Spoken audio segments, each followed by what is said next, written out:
Nunca he hecho esto.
Buenas noches, doctor. Buenas noches, doctor. ¿Me llega a escuchar?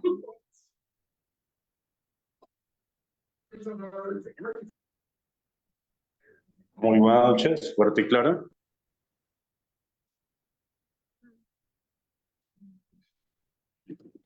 Muy buenas noches, estimados participantes de Salud a Virginia, asesora académica del Centro de Capacitación Cayenne. Bienvenidos al curso de manejo de la vía aérea en atención prehospitalaria.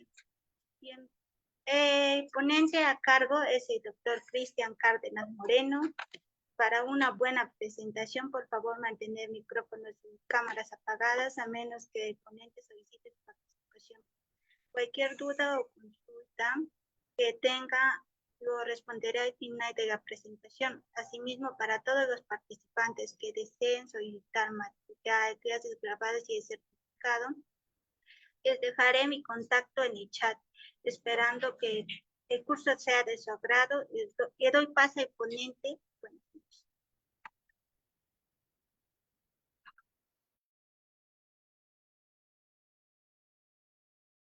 Muy buenas noches para todos, sean ustedes bienvenidos el día de hoy. Agradecimiento especial al Centro Internacional de Capacitación Profesional Público Privado Galenos y a todo su personal logístico por hacer esto posible el día de hoy. Un placer, me presento, mi nombre es Cristian Cárdenas, soy oficial retirado de la Marina de Guerra en Colombia, de la especialidad de Sanidad Naval. Tengo 2 carreras en el área de la salud, una en enfermería, otro en radiología, imágenes diagnósticas. Cuento con diplomados y posgrados en el área de medicina táctica, salud operacional, radiología forense, salud pública y docencia y didáctica universitaria. Bien, interrogo si el audio es bueno. Por favor, ¿podrías confirmarme? ¿El audio es adecuado? Sí, está de acuerdo, doctor. Vale, muchas gracias. Bien. Sin más que agregar, vamos a dar inicio.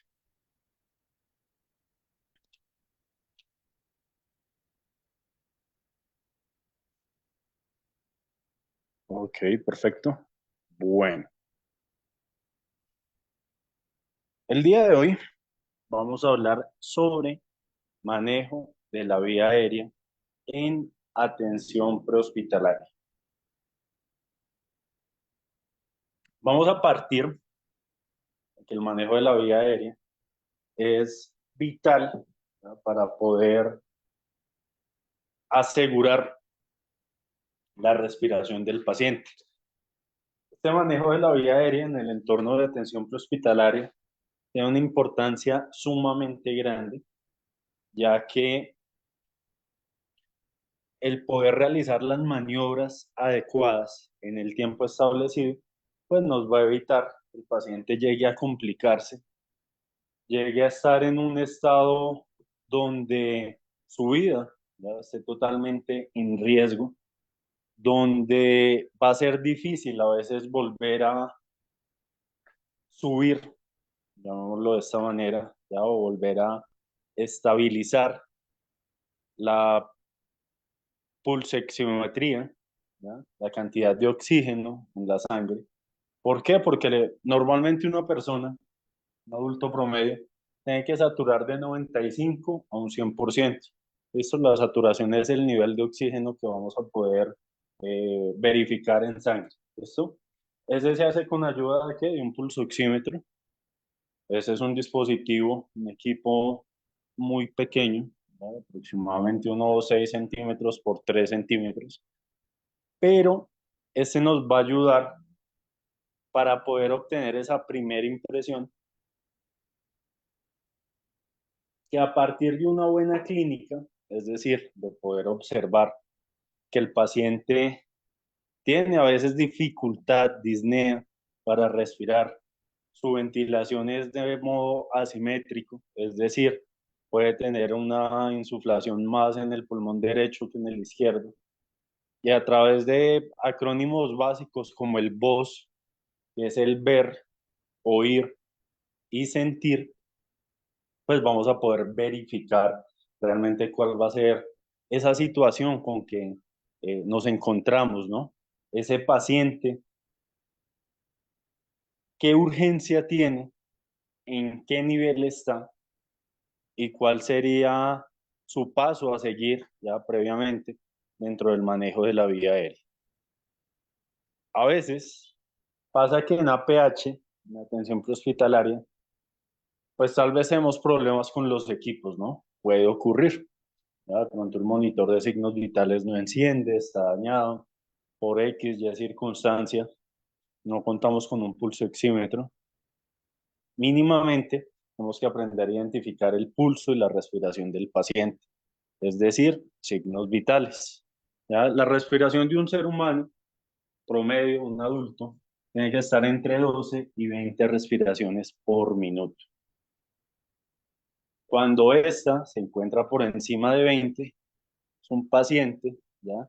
El cual se encuentra en una situación compleja, hay un compromiso, porque de una u otra manera está comenzando a hiperventilar, ¿no? Y eso va a comprometer consigo el sistema respiratorio, o por el contrario, este se puede deprimir, ya siendo menor a 12 respiraciones por minuto, lo cual también va a comprometer el estado del paciente.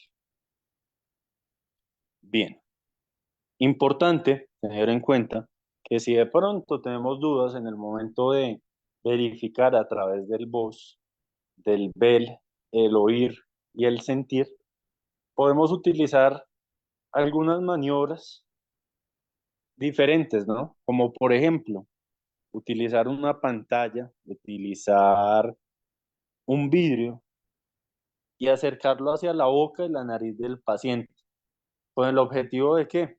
De poder verificar si este se empaña o no se empaña.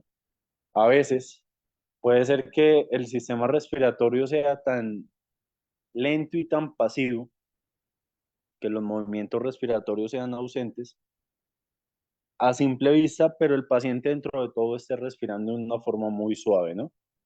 Entonces, si el espejo se empaña, quiere decir que el paciente está respirando de una manera a veces, en el momento en el que iniciamos a trabajar en el entorno de la salud y tenemos dudas respecto a la condición del paciente, puede ser una muy buena alternativa para poder corroborar información. Bien, ¿por qué se da el manejo de la vía aérea?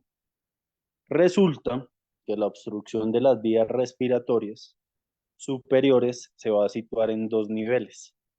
Entonces, lo tenemos tanto en la epiglotis como en la rinofaringe. Cuando hablamos concretamente de la epiglotis, vamos a decir que al bascular hacia atrás va a obstruir las vías respiratorias, poniéndose en contacto con la pared faríngea posterior, y en la rinofaringe, por desplazamiento del velo del paladar, que se va a poner en contacto con la pared posterior de la faringe. Esta obstrucción que se puede ocasionar en la epiglotis necesita ser resuelta. Entonces, para dar una oportuna respuesta, un desplazamiento hacia adelante del hueso ioides va a ser una muy buena alternativa. ¿Para qué? Para poder despejar esa obstrucción.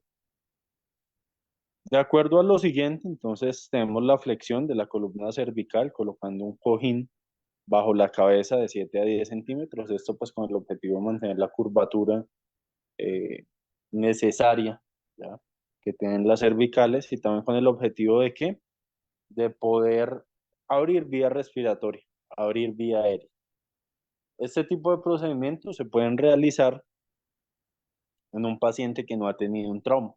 Entonces, yo sé que el paciente tiene compromiso en su vía respiratoria, pero no ha tenido un trauma, puedo hacer esa ligera flexión, ¿ya?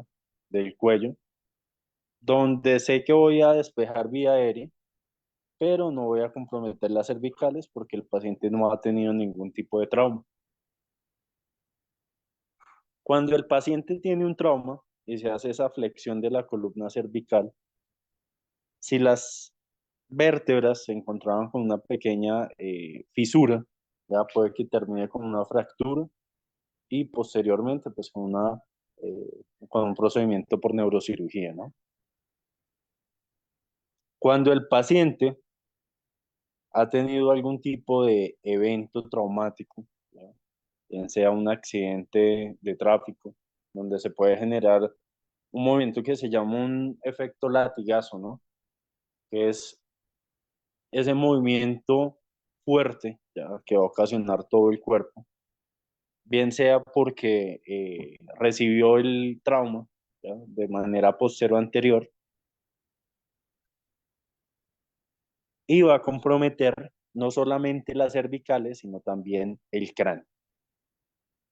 En ese orden de ideas, cuando son eventos traumáticos, cuando hablamos de una caída, bueno, realmente es precipitación porque es por debajo del plano, a 1,5 metros de altura, mayor a esta altura, lo mejor es realizar una subluxación anterior del maxilar inferior, con el objetivo de qué? Pues de no generar ese movimiento del cuello y crear una fractura.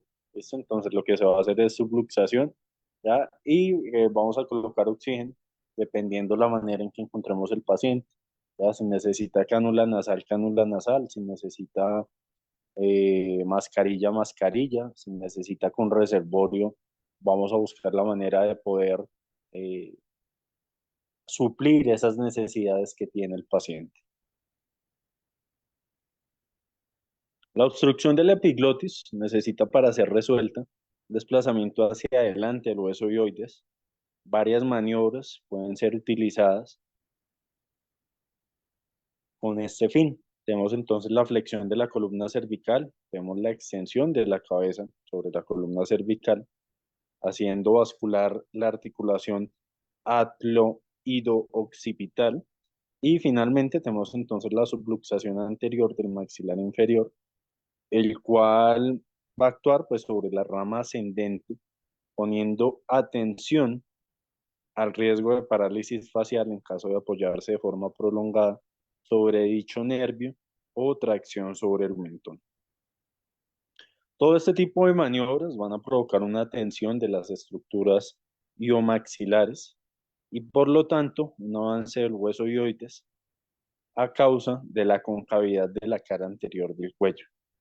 Esta pérdida del tono de los músculos de las vías respiratorias altas va a dar una debilidad de los músculos genioglosos en aquellos sujetos anestesiados o inconscientes por algún otro motivo, como un accidente cerebrovascular,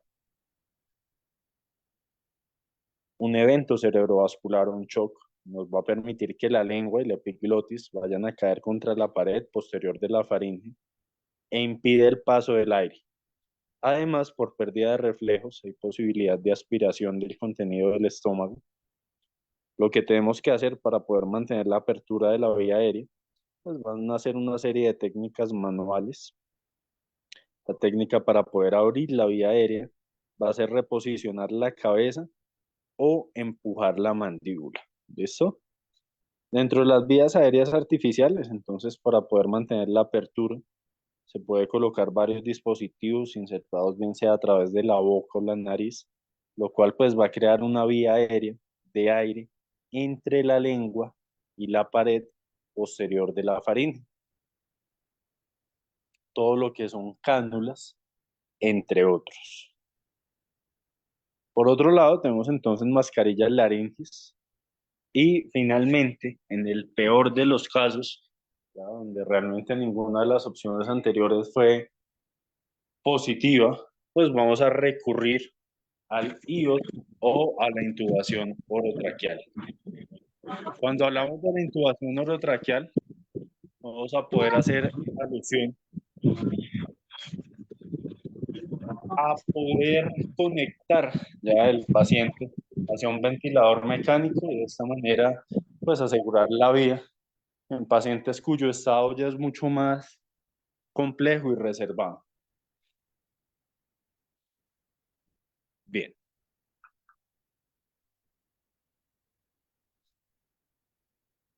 Dentro de las técnicas manuales, entonces tenemos la maniobra frente-mentón y tenemos la maniobra de tracción mandibular, tal cual como lo observamos dentro de la imagen, ya la apertura de la vía aérea de la maniobra frente-mentón se va a crear una extensión de la cabeza y una elevación del mentón para dejar abierta la vía aérea.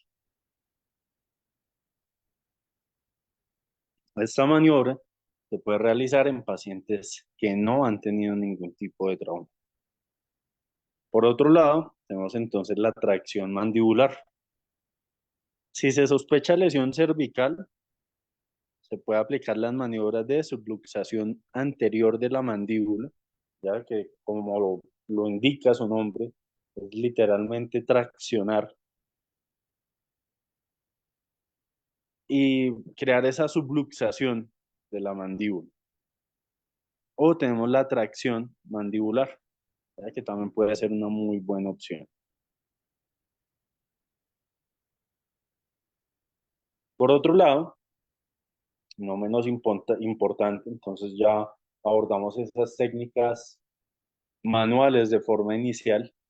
Ahora nos vamos a aquellas técnicas instrumentadas. Entonces, dentro de ellas vamos a abordar los tubos o las cánulas faríngeas, la mascarilla facial, la mascarilla laringea y la intubación endotraqueal. Las cánulas faríngeas se definen como tubos que van a ayudar a mantener permeable la vía aérea tras ser introducidos a través de la boca o de la nariz. Entonces, no quiere decir que un solo dispositivo pues, sirva para las dos funciones. Tenemos uno orofaríngeo que va en la boca y tenemos uno nasofaríngeo que va desde apertura en la vía aérea más alta que va a ser la nariz. ¿Qué indicaciones podemos tener en cuenta dentro de las cánulas faríngeas? Entonces, esta se va a usar en pacientes con respiración espontánea, pacientes inconscientes y pacientes en apnea o pacientes ventilados con resucitador manual. Es decir, un BBM, ¿ya? O también conocido en el argot popular como un ambú. ¿Ya? El ambú realmente es la máscara, pero el nombre del dispositivo es una bolsa válvula mascarilla. Por otro lado, tenemos entonces las ventajas. Cabe tener en cuenta que las ventajas que tienen estos dispositivos es permitir abandonar la tracción mandibular, pero no la extensión.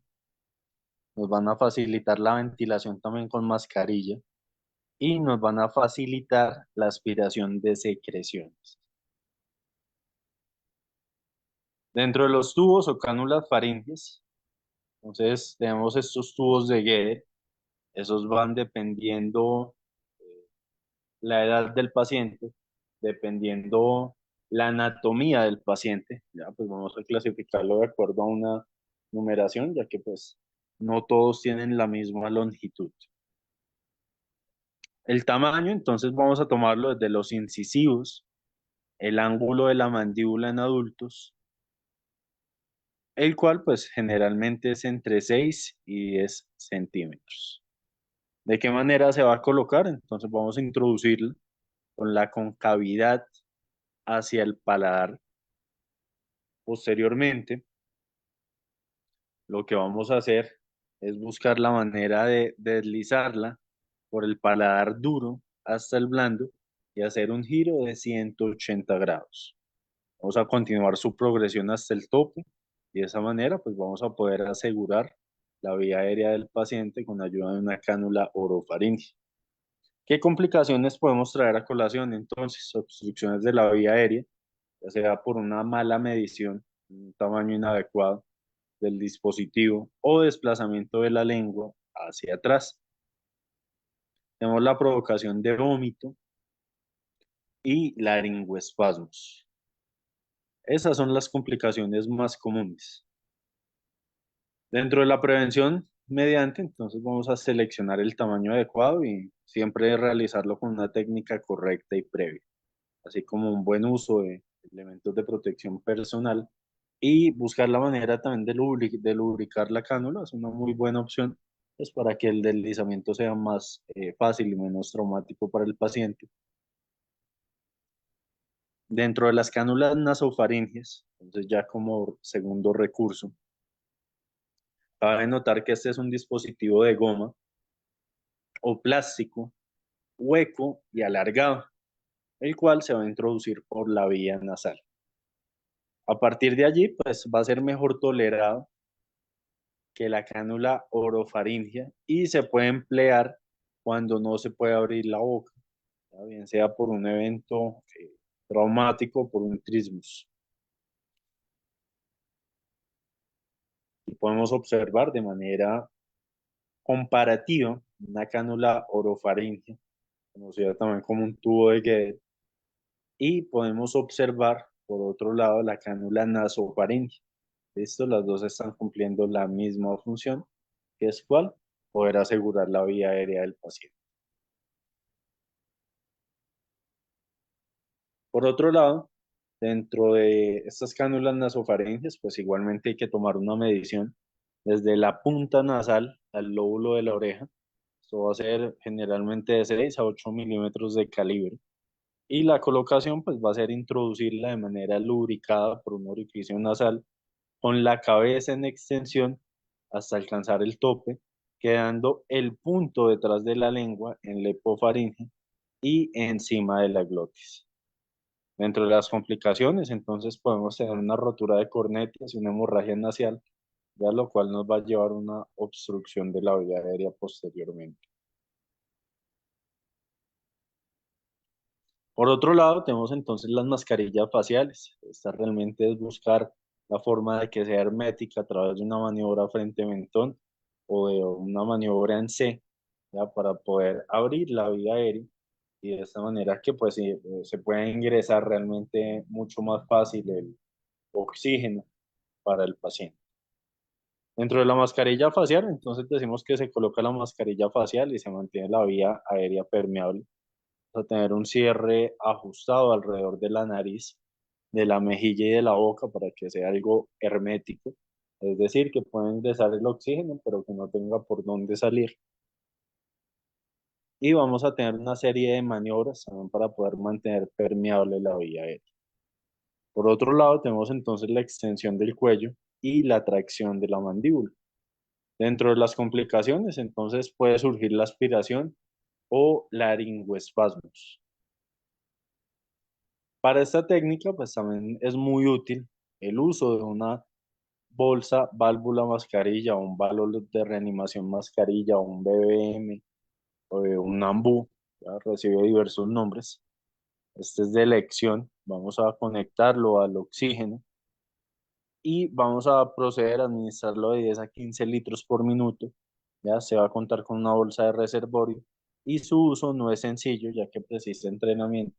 En el momento de poder, ¿qué? De poder tener entonces esa seguridad en el momento de realizar presión sobre la bolsa.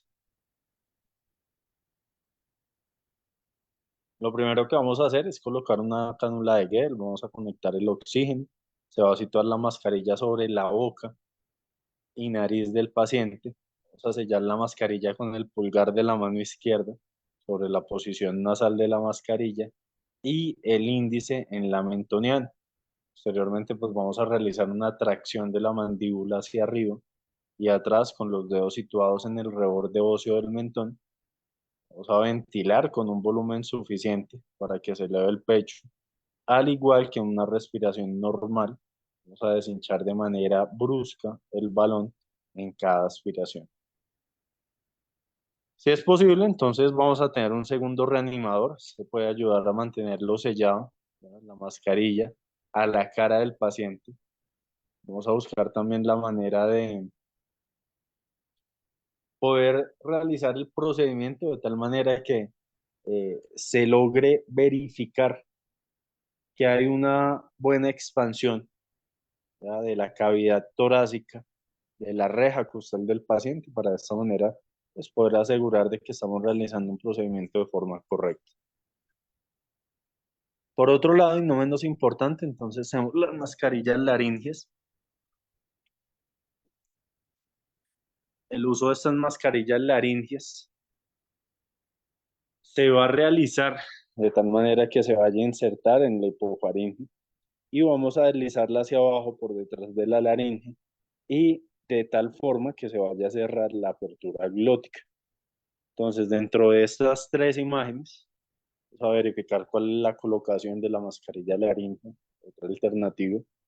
Primero se va a insertar en la hipofaringe, se va a deslizar hacia abajo por detrás de la laringe y vamos a cerrar la apertura glótica. Para el uso de esta mascarilla laringe, entonces, es importante tener en cuenta que la utilidad es permitir una ventilación mecánica adecuada, no va a proteger la regurgitación y aspiración pulmonar. Y de forma orotraqueal, pues vamos a colocar un tubo en la laringe a través de la boca. Posteriormente también se puede hacer nasotraqueal. En el método de elección para el alistamiento definitivo de esta vía aérea, inicialmente nos va a permitir sellar y proteger contra el paso de cuerpos extraños a la vía aérea, facilitando todo lo que es la ventilación y la aspiración de secreciones. Es una vía alternativa para la administración también inclusive de medicamentos. Los materiales a usar y el equipo va a ser un laringoscopio, palas, tubos endotraqueales, un fonendoscopio, un peador semirrígido, pinzas de Magil y de Kusher, jeringas de 10 milímetros, sistemas de aspiración, lubricante, ¿no?, para que pueda desplazarse con mayor facilidad, venda o esparadrapo, fuente de oxígeno y una cánula orofaringea. El material que vamos a usar entonces para dicha intubación van a ser laringoscopios. Este se puede usar bien sea de pala curva o de pala recta. Ya el de pala curva se va a usar de tal forma que la punta se inserte en la valvícula, el espacio entre la base de la lengua y la superficie faríngea de la epiglotis, y el de para recta para el extremo por debajo de la epiglotis. Esto ya va entonces dependiendo la anatomía del paciente, dependiendo la habilidad que tenga el médico o en algunos casos ya el enfermero en el momento de realizar la maniobra, inclusive los terapistas respiratorios, ya quienes también tienen la habilidad de poder realizar un procedimiento de permeabilización de la vía aérea. Dentro del tubo endotraqueal, entonces tenemos dos opciones, una intubación nasal y una intubación bucal. En la imagen que lleva por nombre la A, pues vamos a ver una intubación nasal y en la B una intubación bucal. Vamos a ventilar y oxigenar con bolsa, válvula o mascarilla. Vamos a comprobar el material de intubación que esté en el sitio adecuado. Pero extendemos la cabeza, sujetamos el laringoscopio con la mano izquierda, introducimos la pala por comisura bucal derecha hacia la cara posterior de la faringe y vamos a desplazar la lengua hacia la izquierda, situando la pala en la línea media. Posteriormente, entonces, progresamos la pala de tal manera que se vaya a visualizar todo lo que es la faringe y posteriormente la epiglotis. Vamos a colocar la punta de la pala curva entre la parte posterior de la lengua y la base de la epiglotis, también conocida como vallécula. Vamos a traccionar hacia adelante y arriba en un ángulo de 45 grados. No vamos a hacer palanca en los dientes con el objetivo de no lastimarlos. Visualizamos cuerdas bucales y posteriormente nos vamos a la introducción del tubo por la parte derecha de la boca hasta que el balón vaya a pasar las cuerdas. En esta posición, la marca de la longitud del tubo a nivel de los dientes debe ser de aproximadamente unos 2 centímetros. Posteriormente, entonces retiramos el laringoscopio, inflamos el balón distal con 5 o 10 mililitros de aire, es decir, 5 o 10 cc de aire. Vamos a ventilar la bolsa y auscultar los pulmones y el epigastro para verificar que esté llegando el oxígeno al sitio deseado. Colocamos una cánula orofaringea de modo opcional y fijamos el tubo y la cánula con una venda con el objetivo de que no se vaya a salir el tubo por movimientos secundarios en el desplazamiento del paciente o en el momento en el que se vaya a rotar la cabeza hacia alguno de los dos hemisferios. Bien, aquí podemos entonces verificar las siguientes figuras. Inicialmente una posición modificada de Jackson, una cabeza en extensión y un cuello en flexión sobre el tórax, la cabeza levantada en un cojín. Va a ser una muy buena opción también para poder llegar y observar el sitio deseado. Vamos a posteriormente introducir el laringoscopio y de tal manera, ¿ya?, que el laringoscopio pues, se pueda deslizar por la base de la lengua con un solo movimiento hasta poder visualizar la epiglotis y posteriormente asegurar con el tubo. Finalmente, entonces la hoja del laringoscopio se introduce en la vallécula, pasando por encima de la epiglotis, para empujarle el laringoscopio hacia adelante y hacia arriba y exponer la laringe. Bien, hay que tener entonces presente que estos son maniobras que nos van a dar una visión perfecta, muy completa de la glotis, de las cuerdas bucales y del espacio glótico. Por otro lado, y no menos importante, entonces nos va a permitir una visión de la parte posterior de la glotis y la epiglotis, entre otros. ¿Qué indicaciones se van a tener presente? Entonces, esto nos va a permitir mantener la vía aérea permeable, o sea, tener un riesgo de aspiración en un paciente inconsciente. Vamos a tener ventilación mecánica prolongada en un paciente crítico, ya con un pronóstico bastante reservado. Procedimientos anestésicos quirúrgicos, específico en cabeza, cuello, tórax, ¿ya?, miembros superiores, donde es necesario también administrar sedación. Dentro de las complicaciones más ocurrentes, ya suelen ser lesiones de partes blandas. Por otro lado, lastimar los dientes, traumatismos de la mucosa faríngea y intubación prolongada por estenosis traqueal, es decir, por un estrechamiento de la tráquea. Dentro de las técnicas instrumentadas, entonces, finalmente vamos a cerrar nombrando estas tres, como lo son la punción cricotiroidea, la cricotirotomía y la traqueotomía. Dentro de esa punción cricotiroidea, esta es únicamente para situaciones ya excepcionales, para poder abordarlo dentro de una vía a través de la membrana cricotiroidea, dentro de las indicaciones. Entonces vamos a observarlo en obstrucciones severas de la vía aérea superior que no se resuelven por ningún otro medio. Mejor antes de que se vaya a producir, ya por alguna circunstancia, pero siempre con el paciente inconsciente. La imposibilidad para intubar la vía aérea por cualquier causa sea de manera imprescindible para posteriormente ventilar. Esa punción se va a realizar con unas ventajas, y es que es una maniobra dentro de todo muy sencilla y rápida, y el equipamiento es muy mínimo.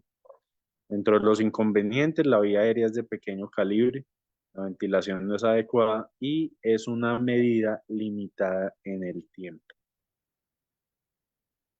Primero que vamos a hacer es montar el catéter, bien sea 12 o 14, sobre una jeringa con suero. Vamos a pinchar en el espacio cricotiroideo en dirección cráneo-caudal con un ángulo de 45 sobre la piel, y progresamos entonces el catéter y aspiramos con la jeringa hasta que salga aire. Vamos a deslizar el catéter retirando la guía metálica. Vamos a conectar el catéter con un sistema de flujo intermitente de oxígeno a 15 litros por minuto. Al ocurrir el sistema de oxígeno va a pasar hacia la tráquea. Al desocluir el flujo va a cesar en la parte y va a permitir posteriormente la aspiración. Colocamos entonces el paciente en una posición adecuada con la cabeza hiperextendida. Desinfectamos la cara anterior del cuello, localizamos el espacio cricotiroideo, fijamos el cartílago tiroides y posteriormente lo que vamos a hacer es realizar una incisión de manera horizontal de 2 centímetros con bisturí en la piel y en la fascia subcutánea. Vamos a cortar la membrana cricotiroidea de 1 centímetro de forma horizontal y posteriormente profundizamos solamente la superficie para ingresar en la tráquea. Por otro lado, vamos a agrandar el orificio con ayuda de un dilatador Vamos a colocar un tubo bien sea número 6 o número 7 y vamos a hinchar el neumotaponamiento aspirando la tráquea y posteriormente llegando a fijar el tubo. ¿Qué ventajas tiene este procedimiento? Oye, entonces vamos a proporcionar una adecuada ventilación. Dentro de los inconvenientes, entonces va a estar contraindicada en niños pequeños, requiere una mayor destreza porque es un procedimiento invasivo y pues, se pueden presentar complicaciones graves, como algún tipo de hemorragia. Dentro de las predicciones de vía aérea difícil, entonces vamos a denotar aquellos sucesos como lo son faciales, como lo es la anatomía normal, barba, trauma. Dentro de la vía aérea superior, abscesos, hematomas, neoplasias. Dentro de la vía aérea inferior, EPOC o enfermedad pulmonar obstructiva crónica, neumonías, edemas pulmonares, sucesos abdominales como lo es obesidad, situación de estado de embarazo o gestación, ascitis, o personas ya de edades inferiores a 55 años, ¿no? Ya que de una u otra manera pues puede limitar la realización de sus eh, acciones habituales, ¿listo? Dentro de la valoración del paciente en vía aérea, entonces lo primero que vamos a verificar es que la vía aérea se encuentre en óptimas condiciones, que el paciente pueda hablar. Si el paciente responde, quiere decir que la vía aérea pues no va a estar comprometida, ¿ya? Dependiendo la manera también y el tono en el que escuchemos el paciente. Vamos a realizar una inspección visual de la vía aérea para confirmar que no hay cuerpos extraños ni traumatismos evidentes. Y vamos a buscar todo lo que son signos visuales de ventilación, como elevación del tórax. Por otro lado, entonces nos vamos a la escucha o al oír. Vamos a escuchar para detectar el ruido de la respiración. Buscamos ruidos de obstrucción del paso del aire, como estridores, ronquidos, estertores, jadeos. Y finalmente nos vamos a sentir, ¿ya? Como es percibir el movimiento del aire a la altura de la boca, palpar el tórax para detectar la elevación y abatinamiento, entre otros. Signos de una vía aérea inadecuada. Entonces, dentro de este podemos tener en cuenta lo siguiente, como lo son ausencia de signos de respiración o movimiento del aire, evidencia de cuerpos extraños en la vía aérea, eso ya vendría siendo una base o una obstrucción de vía aérea por cuerpo extraño. Dentro de este, pues vamos a clasificarlo en dos. Tenemos una obstrucción de vía aérea por cuerpo extraño parcial o una total. Y no poder sentir o escuchar aire en la nariz o en la boca. No poder hablar o tener dificultad para hacerlo. La voz también va a ser una manera de poder revelar esa eufonía o voz ronca inusual. Y los movimientos torácicos, los cuales por su parte van a ser nulos o hay mínimos o heterogéneos. Dentro de esas maniobras de permeabilización de la vía aérea, entonces hay diferentes, como ya lo logramos expresar anteriormente, y hay una serie de dispositivos coadyuvantes, ¿ya? Como los nombramos anteriormente. Hay que valorar entonces cuál va a ser el más eficiente para el paciente y cuál es el más adecuado dependiendo de las condiciones del mismo.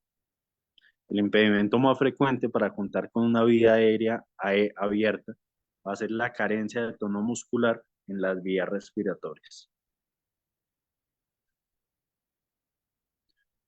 Bien, dentro de las técnicas para ventilación, entonces, como ya lo notamos anteriormente, está la mascarilla en forma de triángulos, técnicas de 6DE, BBMs, en fin, hay un sinnúmero de sellos herméticos, ¿ya? Que podemos eh, usar, ya con el objetivo de poder administrar oxígeno de forma adecuada.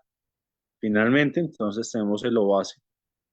Vamos a considerarlo a nivel mundial como esa primera causa de mortalidad en niños de 5 meses a 4 años, ya que de una u otra manera, pues, en el momento de administrar alimentos, ya, o en ese proceso de desarrollo del mismo, pues va a tener un momento en el que probablemente puede subir su vía aérea, ya por la ingesta del mismo, lo cual nos va a llevar a qué? A que el paciente, ¿ya? Tenga un compromiso total de la vía aérea, pues no tenga signos vitales y posteriormente al ser ineficiente la maniobra de Heimlich porque el paciente ya no tiene signos vitales, tenemos que realizar una maniobra de RCCP o de reanimación cerebrocardiopulmonar. Dentro de los tipos de oxigenoterapia, entonces tenemos flujo de oxígeno bajo. Esto es para atención hospitalaria y domiciliaria. Se hace de 1 a 6 litros por minuto. Tenemos flujo de oxígeno moderado, que es por mascarilla facial simple. Este se hace para atención hospitalaria y domiciliaria. Se administra de 5 a 10 litros por minuto. El anterior era por cánula nasal de 1 a 6. Tenemos mascarilla de oxígeno con depósito. Es un flujo de oxígeno ya alto, se va a hacer para atención hospitalaria. Tenemos la cánula nasal de alto flujo, es un flujo de oxígeno alto, va a ser usado en insuficiencia respiratoria hasta 70 litros por minuto. Tenemos el CPAP, que es una forma especializada de ventilación con presión positiva. Ya es una máscara que literalmente crea una presión hermética en la cara, entre otros. Bien. Por otro lado, y no menos importante, entonces, este va a ser usado en pacientes con apnea para poder mantener las vías aéreas respiratorias abiertas. Por otro lado, y no menos importante, entonces, dentro del ventilador, vamos a tener una forma invasiva de ventilación con presión positiva. Se va a hacer requerido cuando los pulmones se encuentran severamente dañados y lo vamos a utilizar ¿con qué? Con un ventilador. Este se va a realizar de acuerdo a las necesidades del paciente. Bueno, finalmente los dejo con estas dos frases, ¿ya? De dos autores ilustres, como lo es Albert Einstein. Yo no enseño a mis alumnos, solamente les proporciono las condiciones en las que puedan aprender. Y esta frase de Paulo Freire, ¿ya? La cual estudiar no es un acto de consumir ideas, sino de poder crearlas y recrearlas. Muchas gracias. Bueno, perfecto.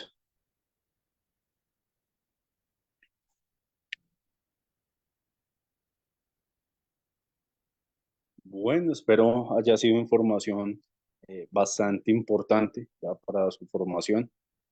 Posteriormente los voy a dejar con un video ya, en el cual vamos a poder reforzar cuál va a ser la técnica y la manera adecuada de asegurar una vía aérea dentro del área de atención prehospitalaria. Muchas gracias. ¿Dudas, preguntas, inquietudes? Bueno, perfecto. Ya les comparto el video en breve.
El manejo de la vía aérea es una habilidad fundamental que puede salvar la vida y que los reanimadores, de legos a expertos, deben saber realizar correctamente.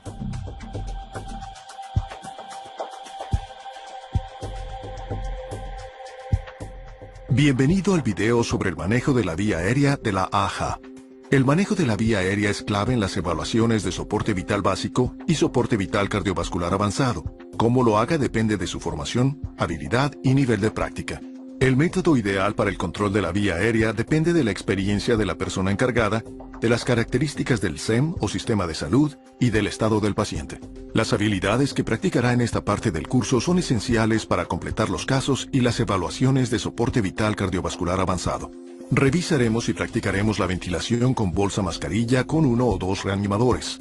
Veremos los pasos para responder a un paro respiratorio y el uso recomendado de la capnografía para monitorizar y confirmar la colocación del tubo endotraqueal.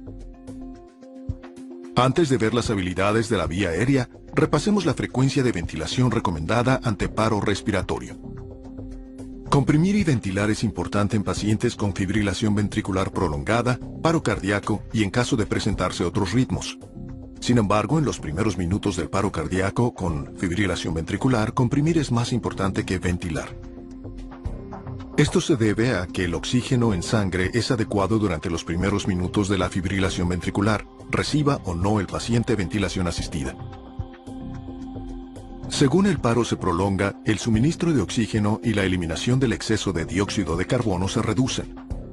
Sucede lo mismo en los casos de víctimas de ahogamiento u otra condición en los que la hipoxia puede producir el paro cardíaco. La AHA recomienda que durante el soporte vital básico, los profesionales apliquen 2 ventilaciones después de 30 compresiones torácicas, sin interrumpir las compresiones en ningún caso durante más de 10 segundos.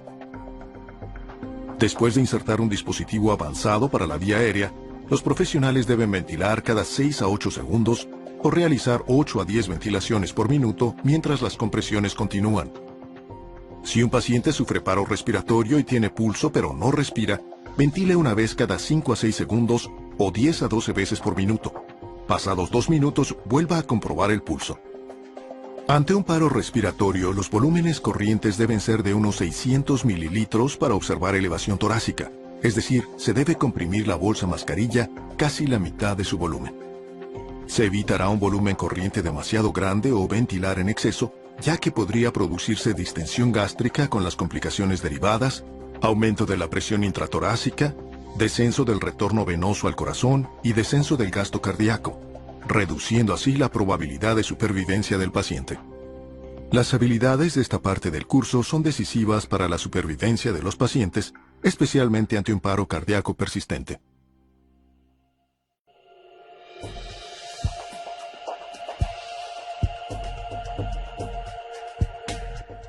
Comencemos con las habilidades básicas para manejar la vía aérea. Los 2 primeros pasos para un buen manejo de la vía aérea son abrir y despejar la vía. Use la técnica de extensión de la cabeza y elevación del mentón. Coloque una mano en la frente y otra en el mentón, empuje hacia atrás la cabeza, la mandíbula sube y se eleva el mentón. Esta sencilla maniobra separa la lengua de la parte posterior de la garganta y abre la vía aérea. Esta técnica es más segura si no hay signos de traumatismo en la cabeza ni el cuello. Si se sospecha de traumatismo cervical, aplique la técnica de tracción mandibular sin extender la cabeza. Coloque los dedos justo debajo de los ángulos de la mandíbula inferior y con ambas manos mueva la mandíbula hacia adelante. Si esto no abre la vía aérea, use la técnica de inclinación de la cabeza y elevación del mentón. La permeabilidad de la vía es crucial.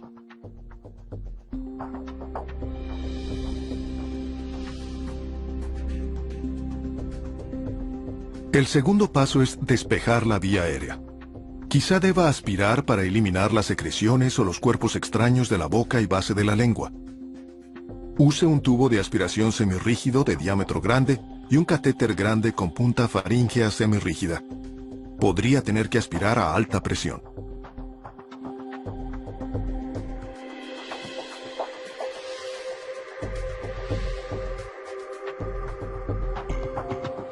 Con la vía aérea abierta y despejada, puede utilizar un dispositivo para mantener la permeabilidad. Existen 2 tipos de dispositivos que se usan en estas circunstancias: la cánula orofaríngea y la cánula nasofaríngea. La primera se usa en pacientes inconscientes o sin reflejo nauseoso. La segunda se usa en pacientes conscientes o semiconscientes que tienen reflejo nauseoso. La cánula orofaríngea es un dispositivo plástico desechable en forma de J. Para elegir una cánula orofaríngea del tamaño correcto, con el reborde apoyado en los labios, la punta debe quedar en el ángulo de la mandíbula. Las cánulas orofaríngeas tienen varios tamaños. El más común para adultos es de 8 a 10.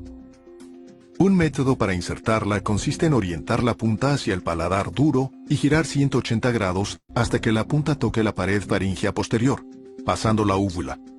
O bien, inserte la cánula de lado y gírala 90 grados.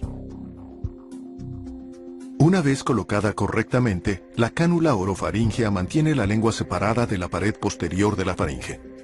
Si no se inserta bien o es demasiado grande, la cánula orofaríngea puede empujar la lengua contra la pared posterior de la faringe y cerrar la vía. La vía aérea orofaríngea abre paso a la garganta para la aspiración y evita que el paciente muerda el dispositivo avanzado. Solo los profesionales que sepan usarla correctamente deben proceder a insertarla en pacientes que no responden. La cánula nasofaríngea es un tubo hueco, curvo y suave que puede insertarse a través de la fosa nasal para facilitar la ventilación. Para elegir el tamaño correcto, con el reborde en la fosa nasal, la punta debe llegar justo al trago de la oreja. La cánula aérea nasofaríngea se inserta en la fosa nasal, empujándola y girándola con cuidado. Si está bien insertada, debe pasar la cavidad nasal y llegar a la faringe, abriendo la vía para las ventilaciones. Si al insertarla nota resistencia, sáquela como 1 centímetro, gírela y pruebe otra vez. Si sigue notando resistencia, sáquela del todo. Puede intentarlo en la otra fosa nasal. Tenga cuidado en pacientes con traumatismo cráneoencefálico grave. Si existe fractura de la base del cráneo, es preferible usar una vía aérea oral. La cánula aérea nasofaríngea puede servir en pacientes conscientes o con tos o reflejo nauseoso. Tras insertar una cánula orofaríngea o nasofaríngea, preste atención a los ruidos respiratorios para confirmar que se ventila bien.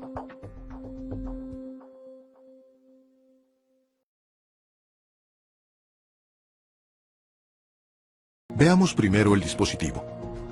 Una bolsa mascarilla consta de una bolsa, que puede ser autoinflable, sujeta a una mascarilla facial cónica transparente que cubre la nariz y la boca.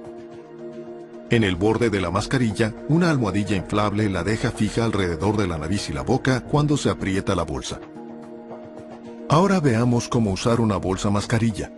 Aunque los profesionales deben conocer lo relativo a su uso, es una técnica compleja que conviene practicar a menudo. Antes de ventilar, extienda la cabeza del paciente y presione la mascarilla contra el rostro, a la vez que eleva la mandíbula para cubrirla con la mascarilla. Para ello, forme una C con el dedo índice y pulgar de una mano sobre la parte superior de la mascarilla, en el puente de la nariz y el mentón. Así la mascarilla queda bien fija en el rostro. Los otros 3 dedos forman una E para levantar la mandíbula y abrir la vía aérea. En esta posición debe comprimir la bolsa para ventilar una vez durante 1 segundo. En la RCP hay que ventilar 2 veces cada 30 compresiones. Si la ventilación se realiza correctamente, se observará elevación torácica. La forma más eficaz de ventilar con una bolsa mascarilla es con 2 reanimadores. El primero se ocupa de fijar la mascarilla y el segundo de comprimir la bolsa. El primer reanimador fija la mascarilla al rostro con ambas manos y levanta la mandíbula. Con el pulgar e índice de ambas manos formando una C, se aprieta bien la mascarilla. Los otros 3 dedos forman una E para levantar el mentón e introducirlo en la mascarilla. El segundo reanimador comprime la bolsa lo suficiente para que haya elevación torácica. Cuando se use una bolsa mascarilla, bien sea con 1 o 2 reanimadores, no presione demasiado fuerte sobre la mascarilla para evitar empujar la mandíbula del paciente hacia abajo y obstruir la vía aérea.